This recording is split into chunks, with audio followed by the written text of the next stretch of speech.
저희 사이렌은 고향 여성 민우의 청소년 자원봉사 동아리로 2016년 Save the Teens라는 이름으로 창단하여 올해로 5년째 활동을 이어가고 있습니다.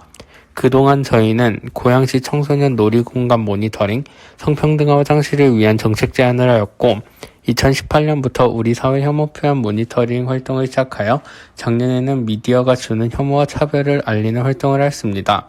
올해 저희 동아리는 사이렌이라는 새로운 이름으로 좀 더 목소리를 내는 활동을 하고자 합니다.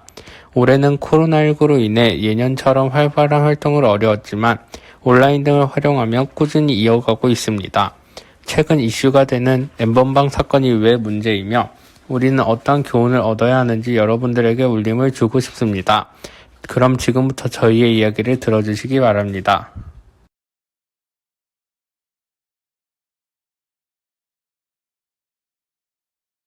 혐오와 차별의 사이렌을 울리다.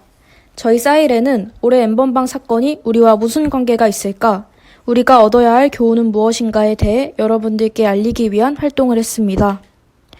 N번방 사건으로 알려져 있는 텔레그램 성착취 사건의 가해자, 피해자의 상당수가 10대 청소년이라는 뉴스가 계속 들리고 있습니다. 우리 주위에도 가해자 혹은 피해자가 존재할 수 있다는 이야기입니다. 그렇기 때문에 우리와 무관하지 않고 우리가 고민해야만 하는 문제입니다. 이 두 문장은 가해자들이 인터뷰에서 했던 말들입니다. 자신들의 범죄 이유가 호기심과 음란물 중독 때문이라고 하네요. 이들의 말에 여러분은 동의하시나요? 우리 사회는 불법 촬영물조차 음란물이라는 말로 합리화하며 공유하고 시청하는 것에 꺼리낌이 없었습니다. 내가 찍은 것도 아닌데 보는 게 뭐가 문제야 라는 생각으로 죄가 되지 않는다고 생각한 거죠. 그러나 여러분 기억하십시오. 음란물이 아니라 성폭력 피해 영상물입니다. 성범죄 영상이라는 거죠. 상대를 인격체로 보지 않고 모욕하고 통제하며 성적 쾌락을 느끼는 것은 폭력일 뿐입니다. 음란물을 보는 것은 인간의 본성이라는 말도 안 되는 주장으로 폭력을 정당화하지 마십시오. 성적인 호기심 때문이라는 말은 어떠신가요? 이 말은 호기심과 폭력을 전혀 구분하지 못하는 말입니다. 타인의 재산을 훼손하고 내 식욕 때문이라고 변명하는 사람은 없습니다. 호기심에 그럴 수 있다는 생각으로 가해자들을 쉽게 이해하고 용서한다면 우리 사회는 안전할까요? 나의 성욕을 위해 다른 누군가의 삶을 파괴하는 건 결코 있을 수 없는 일입니다. 타인의 자유와 존엄을 침해하면서 누리는 욕구는 인간의 권리가 아닙니다. 국가의 역할은 무엇일까요? 사람이 다른 사람을 착취하지 못하게 하고 아동과 청소년을 보호하고 누구나 안전하게 살아갈 수 있도록 하는 것 아닐까요? 그래서 법이 달라졌습니다. 5번에 주목해주세요. 불법 촬영물을 시청하기만 해도 처벌받습니다. 이제 우리 사회는 시청도 가해 행위로 보기 시작했습니다. 시대가 달라졌습니다.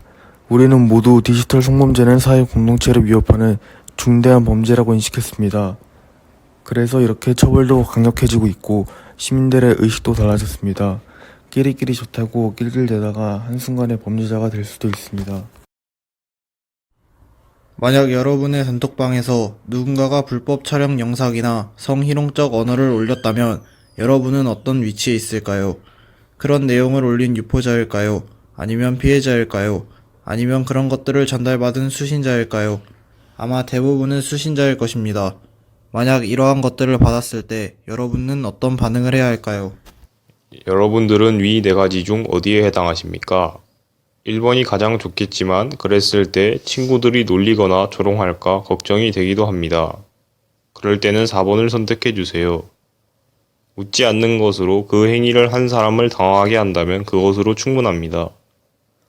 웃음으로 반응한다면 그 톡방은 점점 수위가 심해질 것입니다. 만약 당신이 유포자라면 친구들의 침묵이 자신을 비난하는 행동임을 기억하세요. 피해자들을 비난하는 목소리가 있습니다. 스스로 노출 사진을 올린 탓이라고 비난하기도 합니다. 그런데 그런 청소년을 비난하는 사회는 옳은 사회일까요? 아동 청소년을 보호하는 게 어른의 역할이고 사회가 지켜야 할 시스템이 아닐까요? 피해자들에게 책임을 묻는 것은 성범죄자들에게 날개를 달아주는 격입니다. 스스로 노출 사진을 올린 것이 나의 허락 없이 타인이 나를 침해해도 된다는 것은 아닙니다. 그런 행위는 폭력이란 것을 기억하십시오. 꼭 기억해 주세요. 절대 개인정보를 주지 마세요. 도움을 준다며 접근한 사람일수록 의심하세요. 대화를 통해 개인정보를 알아낼 수 있어요. 누군가 이를 이용해 협박한다면 일단 반응하지 말고 상담 신청하세요. 명심하세요. 당신의 잘못이 아닙니다. 어떤 경우에도 협박하는 사람이 잘못된 것이지 그에게 마음을 열거나 개인정보를 준 당신의 잘못이 아닙니다. 도움을 요청하세요. 부모님께 알리지 않아도 전문기관과 전문가 도움을 받을 수 있습니다. 증거를 모으세요. 절대 삭제하지 마시고 온라인 드라이브나 자신의 메일함에 보관하시는 게 좋습니다. 일상이 무너지면 삶이 무너지고, 삶이 무너지면 사람이 무너지고, 사람이 무너지면 공동체가 무너집니다. 여러분은 안전하십니까?